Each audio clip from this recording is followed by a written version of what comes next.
The sleeper cell in Vienna had been silent for years until the coded message appeared in the morning paper.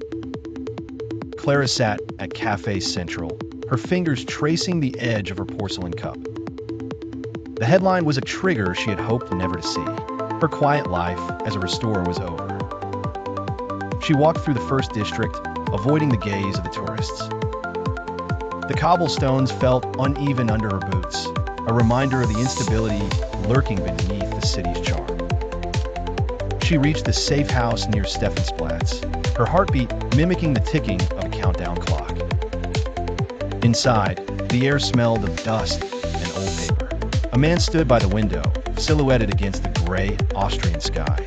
He didn't turn around when she entered. The package from Zurich was intercepted, he said, his voice a low rasp. The blueprints are now in the wrong hands. Clara felt a chill that had nothing to do with the winter air. Those blueprints detailed the security flaws of the Europol headquarters. If they reached the black market in Belgrade, the continent's safety would vanish overnight. Who took them? She asked, already reaching for her kit. A freelance ghost known only as the Tailor, he replied. He's booked a sleeper train to Budapest tonight. You have 6 hours to retrieve the drive and ensure he never reaches the terminal. It was an execution order disguised as a recovery mission. Clara nodded, her face a mask. She arrived at the Westbahnhof as the sun dipped behind the skyline. The station was a hive of activity, a perfect place for a predator to blend in.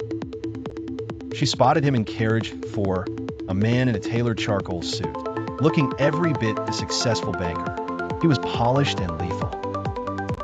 As the train pulled out, the rhythmic clatter of the tracks became the background music for her hunt. Clara moved through the narrow corridors, her hand hovering near the hidden blade in her sleeve. She slipped into the dining car and took a seat 3 tables behind her target. The Tailor ordered a dry martini, his movements precise and calm. He was waiting for contact, likely at the border crossing. Clara knew the window for action was closing. Once they hit the open countryside, the darkness would be her ally, but the isolation would be his advantage. She waited until the train entered a long tunnel. In the flickering light, she moved. She slid into the booth opposite him before he could react. The weather in Zurich is lovely this time of year, she whispered.